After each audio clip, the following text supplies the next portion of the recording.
Quickness is the essence of the war. He will win who knows when to fight and when not to fight. The wise warrior avoids the battle. Every battle is won before it's ever fought. Who wishes to fight must first count the cost. When one treats people with benevolence, justice, and righteousness, and reposes confidence in them, the army will be united in mind, and all will be happy to serve their leaders. There is no instance of a country having benefited from prolonged warfare. The art of war is of vital importance to the state. It is a matter of life and death, a road either to safety or to ruin. Hence, it is a subject of inquiry which can on no account be neglected. When you surround an army, leave an outlet free. Do not press a desperate foe too hard. Move swift as the wind and closely formed as the wood. Attack like the fire and be still as the mountain.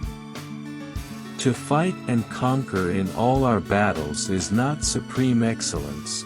Supreme excellence consists in breaking the enemy's resistance without fighting. Supreme excellence consists of breaking the enemy's resistance without fighting. Victorious warriors win first and then go to war, while defeated warriors go to war first and then seek to win. One mark of a great soldier is that he fight on his own terms or fights not at all. The art of war teaches us to rely not on the likelihood of the enemy's not coming, but on our own readiness to receive him, not on the chance of his not attacking, but rather on the fact that we have made our position unassailable. Treat your men as you would your own beloved sons, and they will follow you into the deepest valley. Even the finest sword plunged into salt water will eventually rust. One may know how to conquer without being able to do it. Great results can be achieved with small forces. Who does not know the evils of war cannot appreciate its benefits. The worst calamities that befall an army arise from hesitation. When your army has crossed the border, you should burn your boats and bridges in order to make it clear to everybody that you have no hankering after home. If soldiers are punished before they have grown attached to you, they will not prove submissive, and, unless submissive, then will be practically useless. If, when the soldiers have become attached to you, punishments are not enforced, they will still be unless. The supreme art of war is to subdue the enemy without fighting.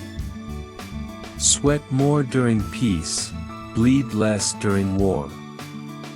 All wars are won or lost before they are ever fought. When strong, avoid them. If of high morale, depress them. Seem humble to fill them with conceit. If at ease, exhaust them. If united, separate them. Attack their weaknesses. Emerge to their surprise. Appear weak when you are strong and strong when you are weak. Concentrate your energy and hoard your strength. If the enemy knows not where he will be attacked, he must prepare in every quarter, and so be everywhere weak. If your opponent is of choleric temper, seek to irritate him. Pretend to be weak, that he may grow arrogant. If he is secure at all points, be prepared for him. If he is in superior strength, evade him. So in war, the way is to avoid what is strong and strike at what is weak. If there is a disturbance in the camp, the general's authority is weak. There are 5 dangerous faults which may affect a general. 1. recklessness, which leads to destruction. 2. Cowardice, which leads to capture. 3. A hasty temper, which can be provoked by insults. 4. A delicacy of honor which is sensitive to shame.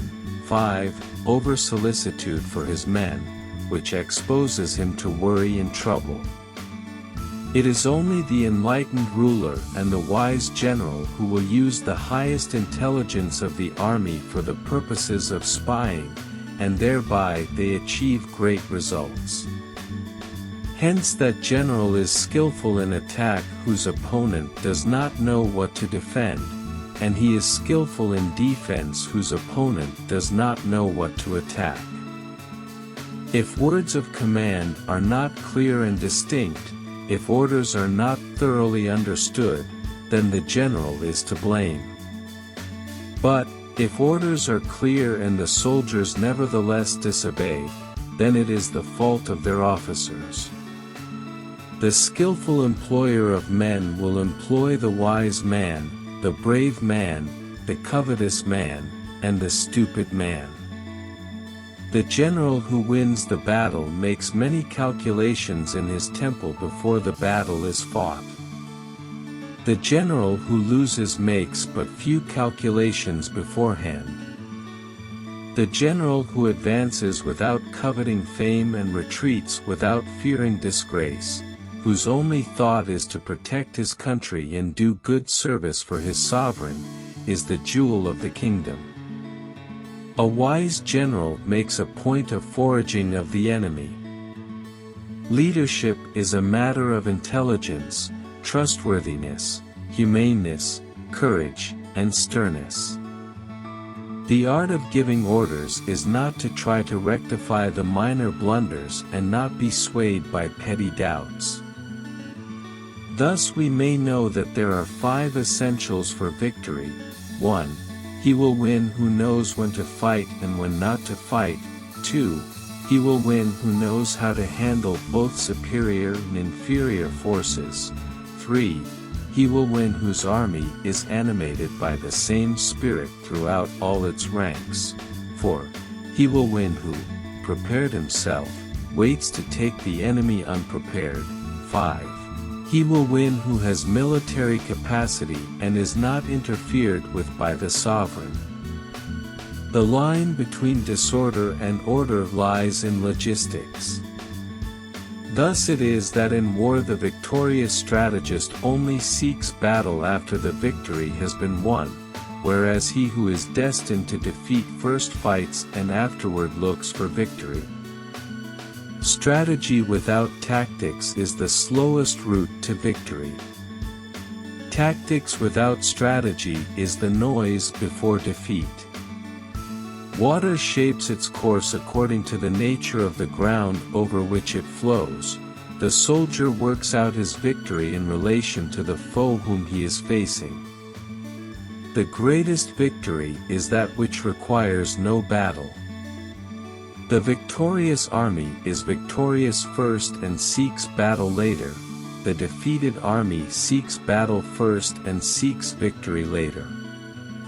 Supreme importance in war is to attack the enemy's strategy. The peak efficiency of knowledge and strategy is to make conflict unnecessary.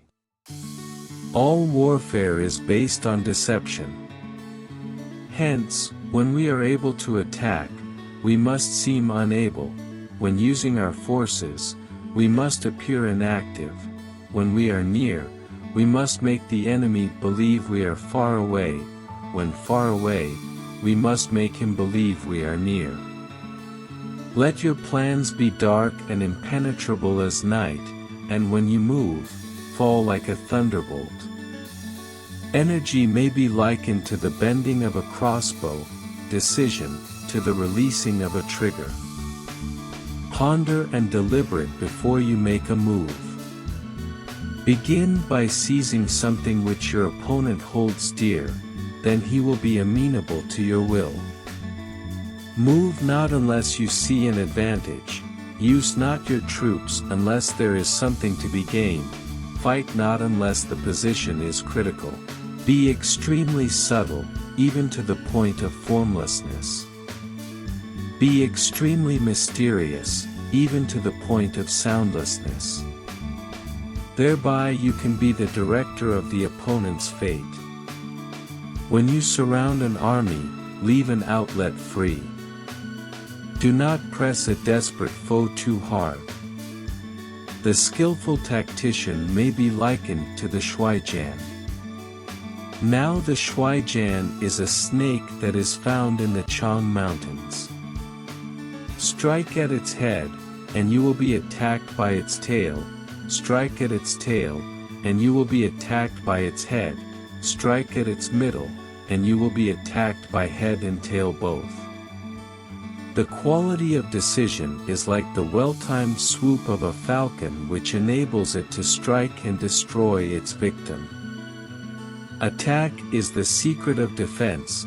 Defense is the planning of an attack. You have to believe in yourself. There are roads which must not be followed, armies which must not be attacked, towns which must not be besieged, positions which must not be contested, commands of the sovereign which must not be obeyed. Never venture, never win. Opportunities multiply as they are seized. In the midst of chaos, there is also opportunity. The opportunity of defeating the enemy is provided by the enemy himself. The good fighters of old first put themselves beyond the possibility of defeat, and then waited for an opportunity of defeating the enemy.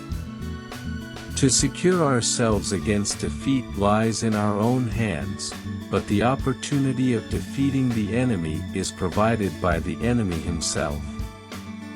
Victory comes from finding opportunities in problems. Unhappy is the fate of one who tries to win his battles and succeed in his attacks without cultivating the spirit of enterprise, for the result is waste of time and general stagnation. What the ancients called a clever fighter is one who not only wins but excels in winning with ease. For to win 100 victories in 100 battles is not the acme of skill. To subdue the enemy without fighting is the acme of skill. Those who win every battle are not really skillful. Those who render others' armies helpless without fighting are the best of all. He wins his battles by making no mistakes. Engage people with what they expect. It is what they are able to discern and confirms their projections. It settles them into predictable patterns of response, occupying their minds while you wait for the extraordinary moment, that which they cannot anticipate. Bravery without forethought causes a man to fight blindly and desperately like a mad bull. Such an opponent must not be encountered with brute force, but may be lured into an ambush and slain. In battle, there are not more than two methods of attack, the direct and the indirect, yet these two in combination give rise to an endless series of maneuvers. Hence the saying, if you know the enemy and you know yourself, your victory will not stand in doubt. If you know heaven and you know earth, you may make your victory complete. If you know the enemy and know yourself, you need not fear the results of 100 battles. When the enemy is relaxed, make them toil. When full, starve them. When settled, make them move. To know your enemy, you must become your enemy. Build your opponent a golden bridge to retreat across. Those skilled in warfare move the enemy and are not moved by the enemy. Hold out baits to entice the enemy. Feign disorder and crush him. Be where your enemy is not. He who is prudent and lies in wait for an enemy who is not will be victorious. It is easy to love your friend, but sometimes the hardest lesson to learn is to love your enemy. Do not swallow bait offered by the enemy. Do not interfere with an army that is returning home. Do not engage an enemy more powerful than you. And if it is unavoidable and you do have to engage, then make sure you engage it on your terms, not on your enemy's terms. For them to perceive the advantage of defeating the enemy, they must also have their rewards. It is more important to outthink your enemy than to outfight him. Do not press an enemy at bay.